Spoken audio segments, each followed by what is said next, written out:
Set. Well, good morning. City Council, as you know, begins its October meeting today, and I will be focusing during the course of that meeting on the entire agenda, but on two items in particular that I want to discuss today that have been designated as my key items. The first key item is the approval of the city manager's report on recovery and rebuilding a renewed Toronto. And this was a report that was written in expectation that the pandemic would go on for some period of time, but that we needed to have a plan to deal with the aftermath and to make sure the city could come back stronger than ever. The report going to council today outlines the city manager's recommendations to best position Toronto for recovery from COVID-19 and its very profound health, economic, equity, social, and financial impacts on the city. This is our roadmap to build the city up in the wake of the pandemic. We know that COVID-19 will remain a threat to us as it is today and in the immediate future, so this will also guide us as to how we can continue to reopen safely. In the short term, I have begun a priority push to have in hand safe, doors open safely scenarios so that we can all consider those scenarios for implementation when the modified stage 2 period comes to an end. Developed by Toronto Public Health, these scenarios would be meant to see restaurants and businesses reopen safely and stay open safely, much as we've tried to do with schools with, I think, considerable success to date. But once we've hopefully achieved that greater measure of stability, there will be a need for longer-term rebuilding and renewal. And for the downtown, for business generally, and for our social fabric, these have all been strained by the pandemic, and we will need longer-term plans to deal with them. That's where this plan comes in with its correct and crucial initial focus on the fact, not the opinion, but on the fact that this recovery and renewal must be a team effort, starting with all three governments, not limited to all three governments, because we will need to involve the nonprofit sector, business, and so on, but it has to start with a commitment from all three governments to rebuild and to renew and to implement a plan in the aftermath of the pandemic. Toronto simply cannot do these things alone. My second key item will be on winter patios. I am determined to make sure that we do everything we can as a city government in the short term to help restaurants who are willing and able to set up winter patios. And I recognize no single thing we have done or will do for the restaurant business is that kind of magic solution that gets them back on their feet. But we're trying to do everything that we can. And for those who are in a position to take advantage of the winter patio option, we want to make sure that we're not in the way. The recommendations that are going to council today will ensure that the city allows for winter patios on our sidewalks and other spaces and extends many of the planning permissions that were put in place to facilitate patios earlier this year. This is the right thing to do as part of a program to try and assist these businesses to get back on their feet. We know that winter is coming, and we know that we need to support winter patios where they're applicable as much as we possibly can. So we're giving businesses the flexibility to operate where it is safe and where it is possible during the winter months. Safe, of course, when I make reference to operating safely, must include compliance with ventilation requirements that are set out in the provincial regulation. And to the extent that clarification is required on that for restaurant operators, I hope we will have it today, because I think it is fair for them as they make investment decisions, both for them to check themselves as to the wording of the provincial regulation, but also to seek clarification before making investment decisions. As I've said many times in discussing this, the purpose of our trying to step to one side to allow greater flexibility for these patios was not meant to say somehow that it was just okay to create indoor space by another name through things like, say, hermetically sealed tents. While we also have some limitations with respect to patios in curb lanes and ensuring that we can safely clear our roads from the snow, there are opportunities to allow us to continue the successive patios through the winter in areas such as sidewalks and private property, including parking lots. And so it is my hope that following this meeting, our officials will be communicating these changes to the restaurant industry so that they have a clear understanding of what is allowed and what is encouraged. I have also been in direct contact as recently as yesterday with the Deputy Prime Minister and Minister of Finance and continue to put forward suggestions from the restaurant industry with respect to ways in which the programs the federal government came forward with, which were very responsive, are as responsive as they can be to the direct concerns expressed to me in summit meetings that I've been having with the hospitality industry to understand their concerns and make sure to the maximum extent possible I assist them in seeing those addressed. But that really is a big part of the thrust behind seeking these open, safely scenarios from the medical officer of health so that we can get these businesses open again and hopefully keep them open once the period of stage 2, modified stage 2, has elapsed. Those are just two of the items on the council agenda. There are more than 100 items up for discussion in total, including moving forward with our freight and goods movement strategy, which helps to better manage deliveries in the city, which is important to a lot of people, both in business and people trying to get around. Approving the interim shelter recovery and infrastructure implementation plan to shift to a greater focus on supportive housing. Creating new supportive housing opportunities in Parkdale in partnership with the University Health Network and the United Way of Greater Toronto, and continuing the implementation of the Tenants First report to transform Toronto community housing to help Toronto community housing residents, including the creation of a separate standalone seniors housing unit so that we can better serve and in more an intensive way serve some of our elderly residents in TCHC. I think it is important for people to know that we are focused on responding to the continuing COVID-19 pandemic. Yes, spending a huge amount of our time, a great amount of my own personal time, but that at the same time, the business of the city, the business of growing and building and servicing the city goes on, and that we will be making plans and doing things to help the city residents live in a better place long after the pandemic is over. I'm now happy to answer your questions. Thank you, Mayor Tory. Now we will do questions from the media. It's one question, one follow-up. First up, we have Jennifer Pagliaro from the Star. Go ahead, Jennifer. Good morning, Mayor. I wanted to ask you about the province's decision last week to overrule planning in the West Don lands. That includes a site that's up at council, or was supposed to be up at council today. I'm not clear what's going to happen now.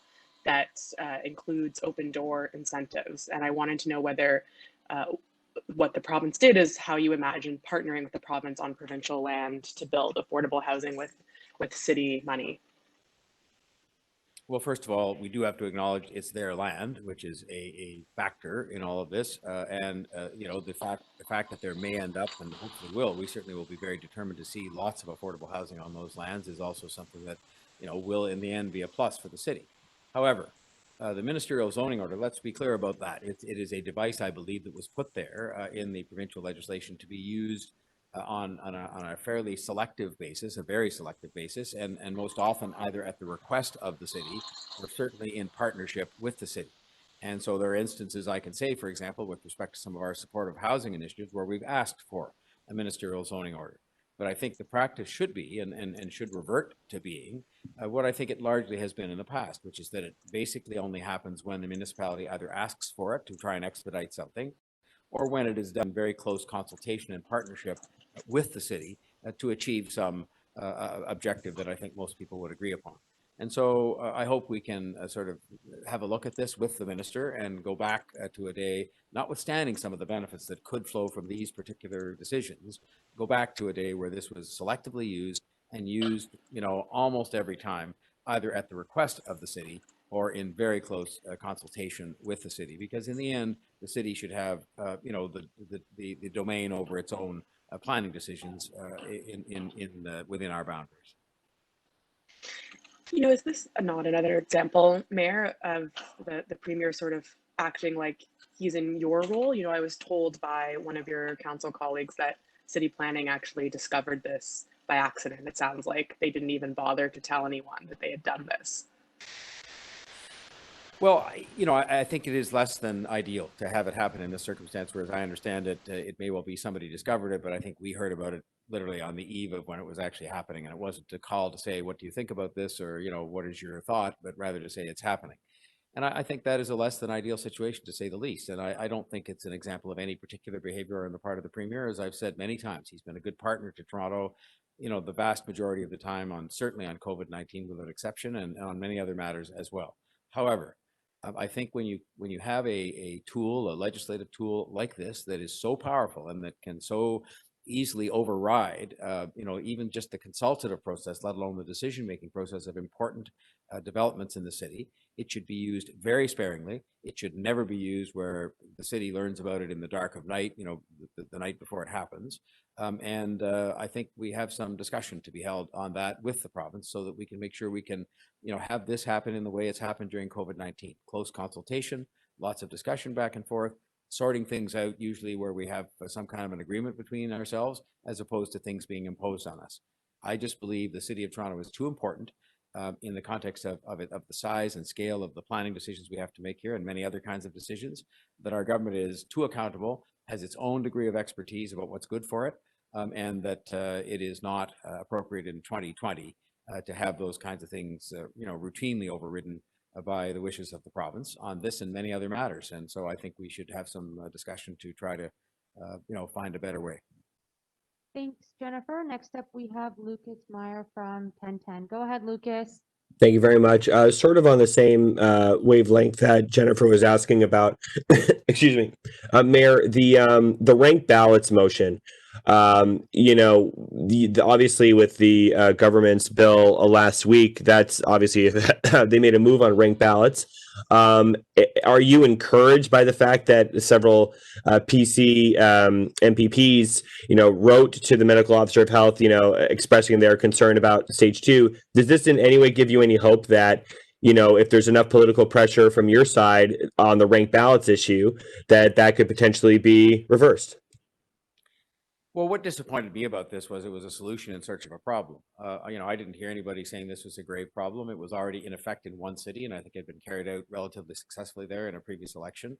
We were on track to do it in 2026, and we're going to make very careful plans to make sure it was done well, and that's why it was a bit delayed.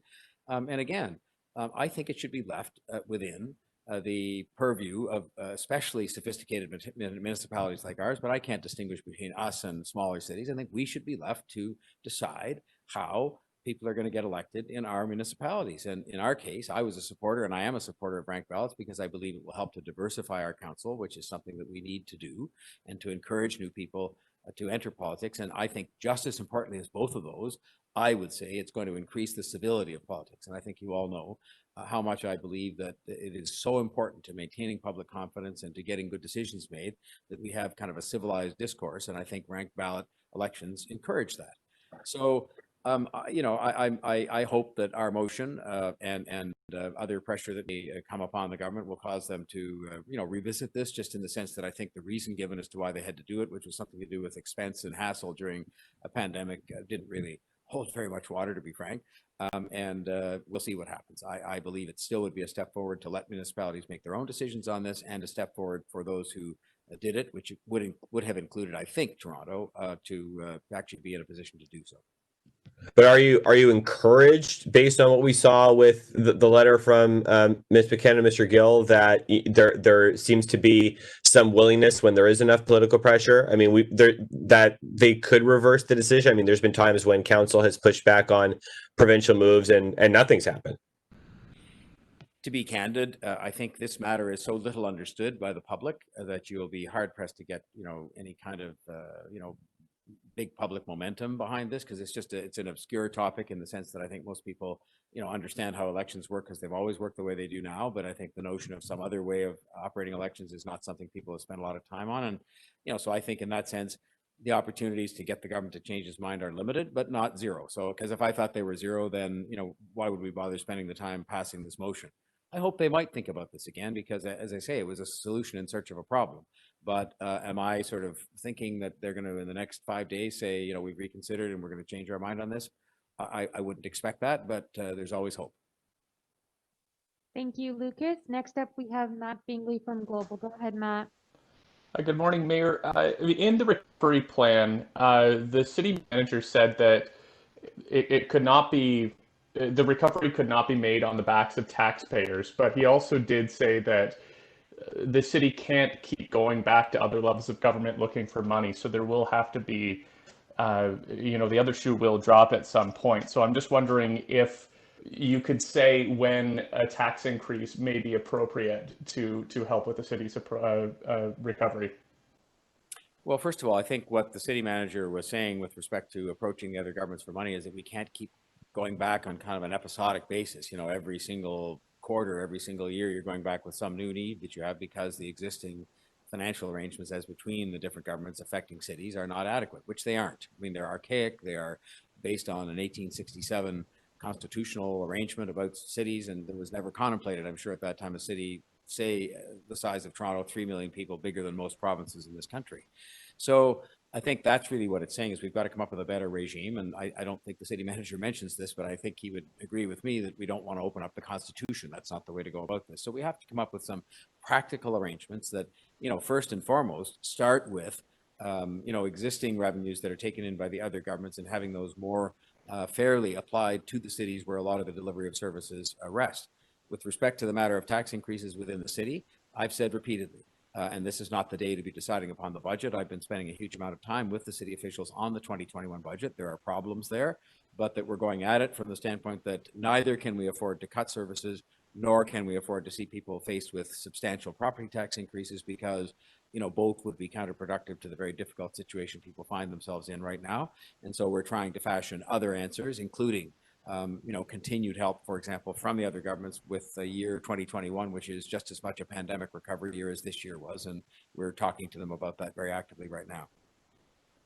And just to shift, Councillor Michael Ford's motion on capping fees for delivery services, you mentioned that you spoke to the Premier the other day.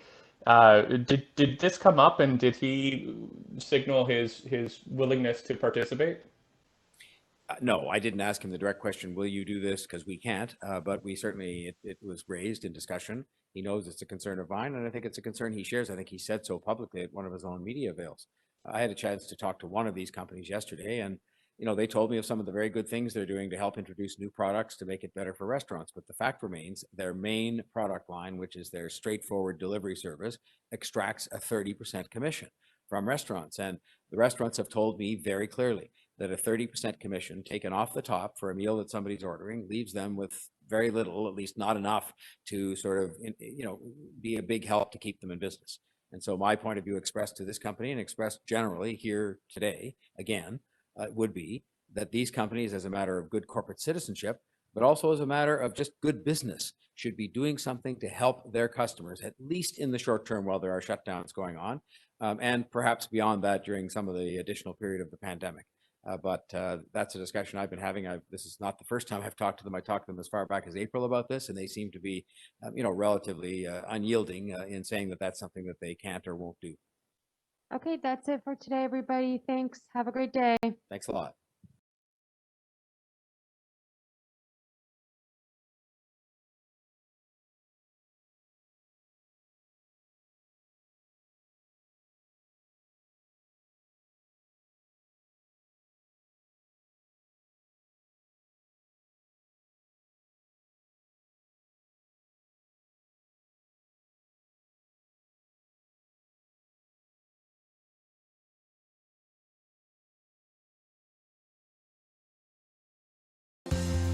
While much of the world stays home, Canada's fertilizer industry keeps working to ensure the food we depend on grows better and stronger.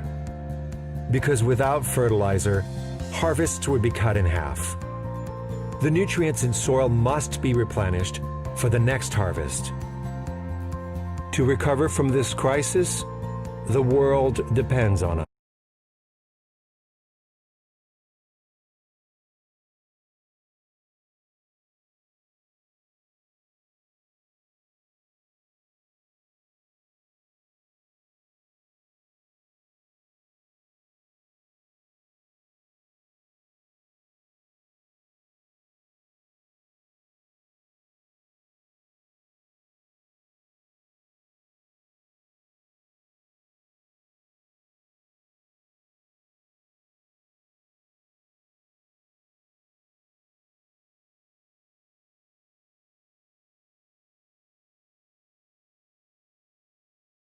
Again have to face such horrors.